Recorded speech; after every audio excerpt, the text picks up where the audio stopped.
آیت نمبر 13 سورہ فاطر پارہ نمبر 22۔ نحمدہ و نصلی علی رسولہ الکریم، اما بعد، اعوذ باللہ من الشیطان الرجیم، بسم اللہ الرحمن الرحیم۔ یولج اللیل فی النہار و یولج النہار فی اللیل وسخر الشمس والقمر کل یجری لأجل مسمی ذالکم اللہ ربکم لہ الملک والذین تدعون من دونہ ما یملکون من قطمیر۔ صدق اللہ العظیم۔ آج کے درس میں جو پہلی آیت مبارکہ ہے، اس میں اللہ تعالیٰ نے اپنی توحید، وحدانیت اور قدرت کاملہ پر دلیل بیان کی ہے، اور ساتھ ہی آگے دلائل کا نتیجہ بیان کیا ہے۔ چنانچہ اللہ تبارک و تعالیٰ فرماتے ہیں کہ اللہ ہی وہ ذات ہے جو رات کو دن میں داخل کرتا ہے اور دن کو رات میں،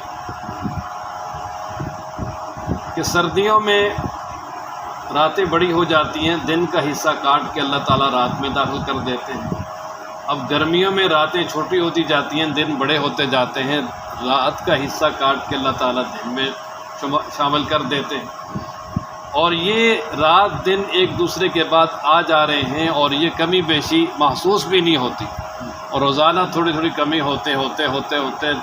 3-4 گھنٹے کا فرق پڑ جاتا ہے، اسی دن میں بڑا ہو جاتا ہے۔ پھر اسی طرح رات میں بھی ہے، سردیوں کی راتیں بڑی لمبی ہو جاتی ہیں، گرمیوں کی بہت چھوٹی راتیں ہوتی ہیں۔ تو یہ کام کرنے والی ذات اللہ تبارک و تعالیٰ ہی کی ہے، تو جب وہی ہے تو معبود برحق بھی وہی ہے۔ اور آگے فرمایا کہ سورج چاند کو تمہارے کام میں لگا دیا، کہ سورج بھی اپنے وقت پہ آ رہا ہے، پھر جا رہا ہے، چاند بھی اپنے وقت پہ آ جا رہا ہے، اور چاہے دن رات ہیں، سورج چاند ہے، کوئی بھی چیز ہے، یہ سارے کے سارے ایک وقت مقرر تک اپنے مدار میں چل رہے ہیں، اور جب قیامت کا قیام ہوگا، ان کا وقت پورا ہو جائے گا، تو یہ سارا نظام ختم کر دیا جائے گا۔ اب یہ بیان کرنے کے ساتھ ہی فرمایا ذالکم اللہ ربکم، یہ اللہ تعالیٰ جو یہ کام کرنے والا ہے وہی ربکم، تمہارا رب ہے، لہ الملک، اسی کے لیے بادشاہی ہے، وہی بادشاہ ہے، وہی سب کچھ کرنے والا ہے۔ اور فرمایا والذین تدعون من دونہ، اللہ کو چھوڑ کر جن کو تم پکارتے ہو، جن کے سامنے تم جو ہے نا وہ اپنی حاجتیں اور اپنی ضرورتیں رکھتے ہو، ما یملکون من قطمیر، وہ تو کھجور کی گٹھلی کے اوپر جو ایک چھلکا ہے وہ بھی اس کے بھی مالک نہیں ہے۔ فرمایا وہ تمہیں کیا دیں گے؟ اس لیے فرمایا کہ سب کچھ کرنے والا اللہ تعالیٰ ہے، اور اس سے ہی مانگو۔ اور آگے فرمایا ان تدعوہم لا یسمعوا دعاءکم، فرمایا اگر تم ان کو پکارو گے نا، پہلی بات تو یہ کہ وہ تمہاری پکار کو سن ہی نہیں سکتے، فرمایا وَلَوْ سَمِعُوا، اگر وہ سن بھی لیں تو مَسْتَجَابُوا لَكُمْ، وہ تمہاری دعاؤں کو قبول نہیں کر سکتے۔ کہ فرمایا جو دنیا سے چلے گئے ہیں لوگ، اگر تم پہلے تو ان کو پکارو گے تو وہ تمہاری دعاؤں کو سن نہیں سکتے، اور پھر اگر سن بھی لیں تو وہ تمہاری بات کو پورا ہی نہیں کر سکتے۔ اور ساتھ ہی فرمایا وَيَوْمَ الْقِيَامَةِ يَكْفُرُونَ بِشِرْكِكُمْ، کہ قیامت والے دن وہ تمہارے شرک کا ہی انکار کر دیں گے۔ قیامت والے دن جن لوگوں کی یہ پرستش اور پوجا کرتے تھے، چاہے وہ فرشتے ہیں، چاہے وہ انبیاء ہیں جیسے عیسیٰ علیہ السلام ہیں، اور چاہے وہ کوئی بھی ہستیاں ہیں جن کی وہ پوجا اور پرستش کرتے تھے، وہ قیامت والے دن انکار کر دیں گے، کہیں گے یا اللہ ہم نے تو ان کو حکم دیا ہی نہیں ہو، انہوں نے تمہاری پوجا کی ہی نہیں ہے، یہ تو شیطانوں کے پیچھے لگ کے ان کی پوجا کرنے والے تھے، اس لیے ہمارا ان کے ساتھ کوئی تعلق نہیں ہے۔ اور ساتھ ہی آگے اللہ نے فرما دیا کہ وَلَا يُنَبِّئُكَ مِثْلُ خَبِيرٍ، فرمایا اللہ تعالیٰ ہر چیز کا کلی علم رکھنے والا ہے، جس کو تمام حقائق معلوم ہیں، اور جو آنے والے حالات کا، گزشتہ حالات کا، سب کا جو ہے نا وہ علم رکھنے والا ہے۔ تو اللہ تبارک و تعالیٰ نے یہ تمہیں بتا دیا ہے کہ وہ قیامت والے دن تمہارے شرک کا انکار کر دیں گے، اور اسی طریقے سے جو حقیقت ان کی اللہ تعالیٰ نے تمہیں بتا دی ہے، ایسی اور کوئی نہیں بتا سکتا۔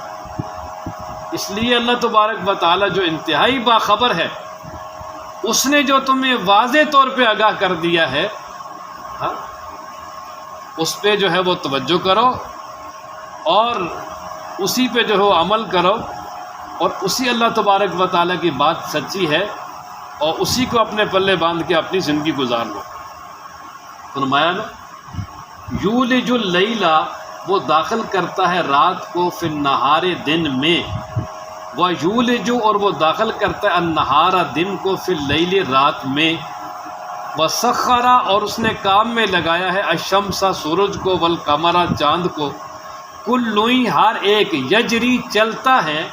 لاجل مسمى ایک وقت مقرر تک، ہر ایک چل رہا ہے وقت مقرر تک۔ ذالکم اللہ، یہ اللہ تعالی ہے، ربکم تمہارا رب، یعنی یہ اللہ تعالیٰ جو یہ کچھ کرنے والا ہے وہی اللہ تمہارا رب ہے۔ لہ الملک، اسی کے لیے ہے بادشاہی، والذین اور وہ تدعون جن کو تم پکارتے ہو، من دونہ اللہ کے علاوہ، ما یملکون نہیں ہے وہ مالک، من قطمیر ایک کھجور کی گٹلی کے اوپر چھلکے کے بھی۔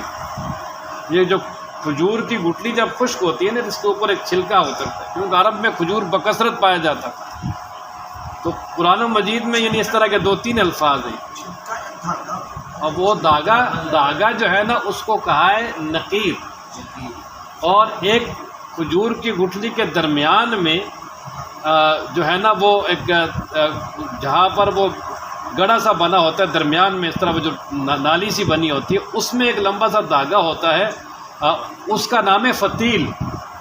ٹھیک ہے، 3 نام ہے، ایک ہے فتیل، وہ جو درمیان میں جو جگہ بنی ہے اس کے اندر جو لمبا دھاگا ہوتا ہے، اور ایک ہے نقیر، کھجور کی گٹھلی کی پشت پہ آگے کو ایک نقطہ سا لگا ہوتا ہے، اس کے اندر جو ہے نا چھوٹا سا دھاگا نظر آتا ہے، وہ ہے نقیر۔ اور یہ قطمیر جو اس کے اوپر چھلکا ہے، یہ 3 جو ہے نا وہ مثالیں قرآن مجید میں 3 آئی کہ فرمایا کہ وہ ان چیزوں کے مالک بھی نہیں ہیں۔ ان تدعوہم، اگر تم ان کو پکارو گے، لا یسمعوا نہیں سنیں گے دعاکم تمہاری پکار، ولو سمعوا اگر وہ سن بھی لیں تو مستجابوا لکم تو وہ تمہاری دعا کو قبول نہیں کر سکتے، یعنی وہ تمہاری مرادیں پوری نہیں کر سکتے۔ ویوم القیامت اور قیامت والے دن، یکفرون وہ انکار کریں گے بشرککم تمہارے شرک کا، کہ اللہ تعالیٰ کے دربار میں وہ کہیں گے یا اللہ ہم نے تو ان کو حکم ہی نہیں دیا، بلکہ عیسیٰ علیہ السلام کے بارے میں تو پوری تفصیل اللہ تعالیٰ نے سورہ مائدہ کے آخر میں بیان کی ہے کہ اللہ تعالیٰ قیامت والے دن عیسیٰ علیہ السلام سے فرمائیں گے اَأَنْتَ قُلْتَ لِلنَّاسِ، کہ کیا عیسیٰ علیہ السلام آپ نے کہا تھا لوگوں کو مجھے اور میری والدہ کو اپنا معبود بنا لو؟ اور کہیں گے اللہ میں نے بالکل نہیں کہا۔ وہ لمبا چوڑا جواب ہے، میں نے اگر کہا ہوتا تو آپ کو پتہ ہے، جب تک میں تھا تو نگہبان تھا، جب آپ نے مجھے اٹھا لیا پھر آپ جانے اور یہ جانے، مجھے تو کوئی پتہ نہیں تھا۔ اللہ ولا ينبئ اور نہیں بتا سکتا کا آپ کو مثل خبیر، مثل اس ذات کے جو ہر شے سے باخبر ہے، ولا اور نہیں، ينبئ آگاہ کر سکتا بتا سکتا کا آپ کو، مثل خبیر اس ذات کی طرح جو کہ ہر چیز سے باخبر ہے۔ یا ایھا الناس انتم الفقراء، یہ اللہ تعالیٰ نے اپنی وحدانیت پہ ایک اور دلیل بیان فرمائی کہ پوری انسانیت کو خطاب کیا کہ اے سارے انسانوں تم اللہ کی طرف فقیر محتاج ہو۔ واللہ هو الغنی الحمید، اللہ تبارک و تعالیٰ ہی غنی ہے، مالدار ہے، قابل تعریف ہے، سارے خزانے اس کے پاس ہیں، تم تو سارے کے سارے اللہ کے محتاج ہو، اور جو محتاج ہے وہ معبود نہیں ہو سکتا، وہ معبود وہی ہو سکتا ہے جو کسی کا محتاج نہ۔ اب یہ انسانوں کو فرمایا نا کہ تم فقیر ہو اللہ کے، تو انسان اشرف المخلوقات ہے، جب انسان اللہ کا فقیر ہے، اللہ کا محتاج ہے، تو باقی فرشتے ہیں، جنات ہیں، باقی جتنی بھی مخلوقات ہیں وہ ساری انسان کے بعد ہیں۔ تو مشرکین جو ہے نا وہ فرشتوں کو کہتے تھے یہ اللہ کے پیارے بیٹیاں ہیں، اور اسی طرح جنات کی بھی پوجا کرتے تھے، تو فرمایا کہ وہ کہاں ہیں جب انسان سارے اللہ کے محتاج ہیں، یہ اللہ کے ساتھ کسی معاملے میں شریک نہیں ہیں، جو اشرف المخلوقات ہے، تو جو ان کے بعد والے ہیں وہ کہاں ہو سکتے ہیں۔ اور ساتھ اللہ نے فرما بھی دیا کہ ان یشاء، اگر اللہ چاہے تو تمہیں لے جائے، تمہیں ختم کر دے، ویاتی بخلق جدید، کوئی نئی مخلوق لے آئے، وہ کر سکتا ہے۔ وما ذلک علی اللہ بعزیز، یہ اللہ پہ کوئی مشکل بھی نہیں ہے۔ کہ دیکھیں پہلے اللہ تعالیٰ نے اس زمین میں جنات کو حکمرانی دی تھی، جنات کو زمین کی خلافت دی، لیکن جنات نے جب زیادہ بگاڑ پیدا کیا تو اللہ تعالیٰ نے جنات کو ہٹا کے انسانوں کو لیا۔ تو اللہ تعالیٰ فرما رہے ہیں اگر انسانوں تم بھی اگر اللہ کی نافرمانی کرو گے تو اگر اللہ چاہے گا تو تمہیں بھی ہٹا کے تمہاری جگہ کوئی اور مخلوق لے آئے، اور یہ اللہ پہ کوئی مشکل ہے ہی نہیں، کیوں؟ اللہ تعالیٰ کے لیے تو یہ ہے، اللہ فرماتے ہیں اذا اراد شیئا ان یقول له کن فیکون، جب اللہ تعالیٰ کسی کام کا ارادہ کرتا ہے اسے کہتے ہو جا، وہ ہو جاتا ہے۔ یا ایھا الناس، اے لوگو، انتم الفقراء، تم فقیر ہو، الی اللہ، اللہ کی طرف، واللہ، اور اللہ تعالیٰ ہی، هو الغنی، وہی غنی ہے، الحمید، قابل تعریف ہے کہ اللہ تعالیٰ ہی مالدار ہے، سب خزانے اللہ کے پاس ہیں اور وہی قابل تعریف ہے۔ این یشا، اگر چاہے، یذہب، لے جائے، کم تمہیں، ویاتی، اور لے آئے، بخلق جدید، نئی مخلوق، وما، اور نہیں ہے، ذالک، یہ، علی اللہ، اللہ پر، بعزیز، کوئی مشکل، کوئی گراں، کوئی بھاری، ولا تزر وازرۃ وزر اخری، اے اللہ تبارک و تعالیٰ نے آخرت کی طرف توجہ دلا دی کہ فرمایا کہ قیامت اور آخرت ایسی جگہ ہے کہ جہاں ہر شخص اپنے اعمال کا خود بخود جواب دہ ہوگا،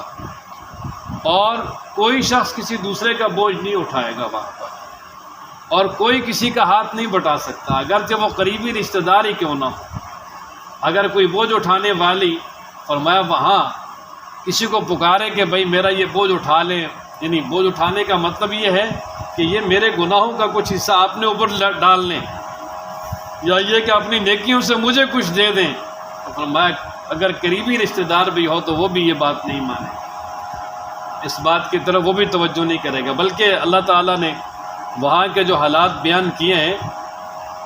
یہ سورہ عبس و تولی کے آخر میں کہ اللہ فرماتے ہیں یوم یفر المرء من اخیہ، کہ اس قیامت والے دن انسان بھاگے گا اپنے بھائی سے، وہ امہ، اور اپنی ماں سے، وہ ابی، اور اپنے باپ سے، وہ صاحبتی، اپنی بیوی سے، وہ بنی، اور اپنی اولاد سے، یہی قریبی رشتے ہیں نا جی۔ مشکل میں انسان اپنے بھائی کو پکارتا ہے، پھر ماں کو سارا سمجھتے ہیں، باپ کو سارا سمجھتے ہیں، بیوی ہے، بیٹوں کو سارا سمجھتے ہیں، فرمایا یہ سب بھاگیں گے، لکل امرئ منہم یومئذ شأن یغنی، ہر ایک کی ایسی حالت ہوگی جو دوسرے سے بے پرواہ کر دے گی، کوئی کسی کی طرف نہیں توجہ، ولا تزر وازرۃ وزر اخری، سارے اپنے بوجھ اٹھائیں گے، وہاں کوئی کسی کا بوجھ نہیں اٹھائے گا، اس لیے فرمایا کہ وہاں کوئی بھی کام آنے والا نہیں، اس لیے یہ جو سارے رشتے ہیں یہ بھی کام آنے والے نہیں ہیں، تو ان رشتوں کی خاطر فرمایا کہ اپنے اعمال، عقائد اور ان چیزوں کو بگاڑنا یہ بہت بڑی ناکامی ہے۔ اور آگے اللہ تبارک و تعالیٰ انما تنذر سے بشارت دے دی کہ اللہ تعالیٰ فرما رہے ہیں اپنے پیغمبر سے کہ آپ ان لوگوں کو ڈرا سکتے ہیں، یعنی اللہ کا پیغام پہنچا سکتے ہیں، یعنی منوا سکتے ہیں کہ جو اللہ سے ڈرنے والے ہیں بن دیکھے، یعنی اللہ تبارک و تعالیٰ کا خوف ان کے دل میں ہے، اور دوسرا وہ نماز پڑھتے ہیں، یہ دو کام جن کے اندر ہے، فرمایا کہ ان کو آپ اللہ کا پیغام سنائیں گے، وہ ڈر بھی جائیں گے اور وہ بات مانیں گے بھی، اس لیے کہ پہلے ہی سے ان کے اندر تڑپ موجود ہے، پہلے سے ان کے اندر انابت موجود ہے، اور پہلے سے ہی جو ہے نا وہ اللہ تبارک و تعالیٰ کی طرف ان کا رجوع موجود ہے۔ تو جب پہلے سے ہی موجود ہے تو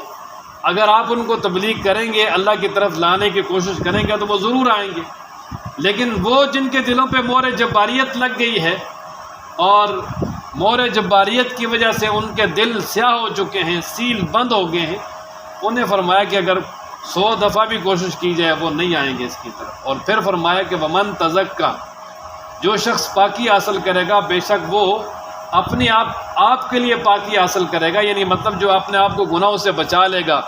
گناہوں کی آلودگی سے بچا کر اپنے آپ کو نیکی پہ لگا لے گا،